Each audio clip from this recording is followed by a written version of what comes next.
आणि म्हणून मी सहज नॅचरली विचारलं कोणाची गाडी, तर त्या मॅडम म्हणाल्या नार्वेकरांची गाडी. कुठले नार्वेकर हे मला काही फार म्हणजे क्लिक झालं नाही आणि म्हणून मी एका क्षणात बोलून गेलो नार्वेकर असले तर काय झालं.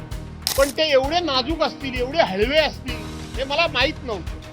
मला वाटतं माझे मित्र मिलिंद नार्वेकर यांनाच जास्त त्रास होतोय, कारण मला विरोधी पक्ष नेता करत नाही.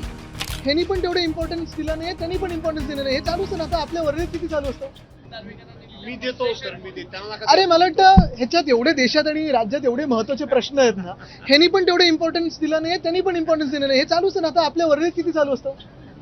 थोडं थोडं चालू असतं. हेल्दी जी आज जो 6 बाकी सांसद हैं वो औपचारिक बागी नहीं, डरपोक है और बिकाऊ है. मिलिंद नार्वेकर आणि माझ्यामध्ये कुठल्याही प्रकारचे मतभेद नाहीत, कुठल्याही प्रकारचा वाद नाही. पहिली सुरुवात झाली ती थोडीशी त्यांच्या समज गैरसमजातून झाली. 19 तारखेला ज्यावेळेला षण्मुखानंद हॉलमध्ये आमच्या वर्धापन दिनाचा कार्यक्रम होता आणि त्या कार्यक्रमाला प्रचंड अशा प्रकारची गर्दी लोटली होती आणि अनेक लोकांना आतमध्ये प्रत्यक्ष हॉलमध्ये जायचं होतं, पण त्यांना आतमध्ये जाणं शक्य नव्हतं.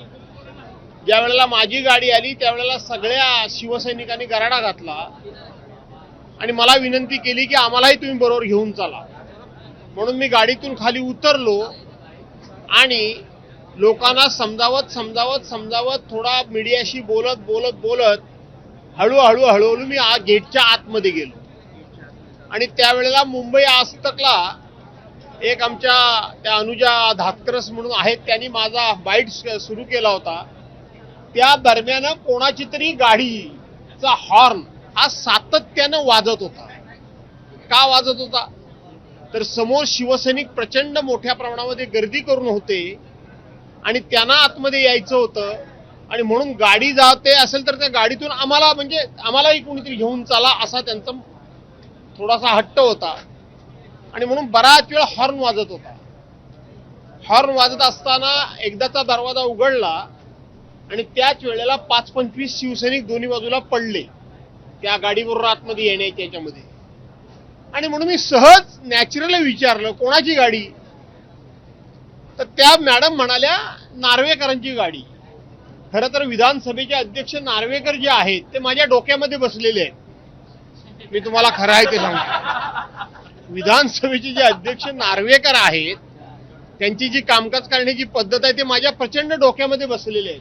त्यामुळं नार्वेकर कुठले नार्वेकर हे मला काही फार म्हणजे क्लिक झालं नाही आणि म्हणून मी एका क्षणात बोलून गेलो नार्वेकर असले तर काय झालं.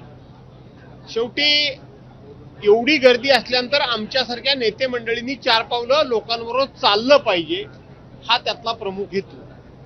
आणि म्हणून त्यानंतर नार्वेकरांना मला वाटतं ते कोण नार्वेकर हा शब्द लागला. नार्वेकर ह्यांना मी कणखर समजतो. नार्वेकर ह्यांना मी खूप अशा पद्धतीचे सगळ्या पक्षातल्या लोकांशी खूप चांगले संबंध आहेत नार्वेकरांचे, हे जगजाहीर आहेत. त्यामुळं नार्वेकरांची गाडी समजून मी विधान केलेलं नाही, कारण ते माझे मित्र आहेत.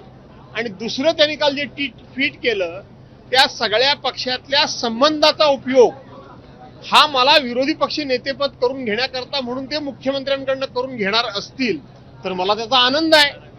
कारण त्यांनी म्हटलंय की मुख्यमंत्र्यांनी लवकरच करावं विरोधी पक्ष नेता, आणि मला विरोधी पक्ष नेता न केल्यामुळं काहीतरी कोणाला तरी त्रास होतोय.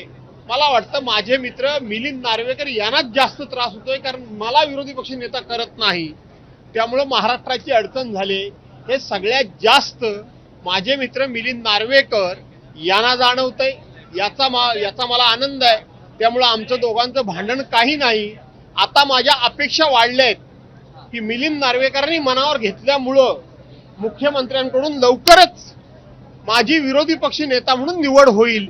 माझ्या दृष्टीने तो आनंदाचा दिवस आहे. ओके. पण ते एवढे नाजूक असतील, एवढे हळवे असतील हे मला माहित नव्हतं. ते मला त्या निमित्तानं कळलं की त्यांना लगेचच ते असह्य झालं, त्यांना ते सहन झालं नाही, कारण मैत्री आमची तेवढी असल्यामुळे ते हळवे झाले. एवढाच त्यातला मुद्दा. बाकी मला म्हणू देत, मी त्यांना हळवा म्हणतोय, ते मला फर्स्ट एड म्हणले काय म्हणले हा वादाचा मुद्दाच नाहीये. ते हळवे झाले लगेच.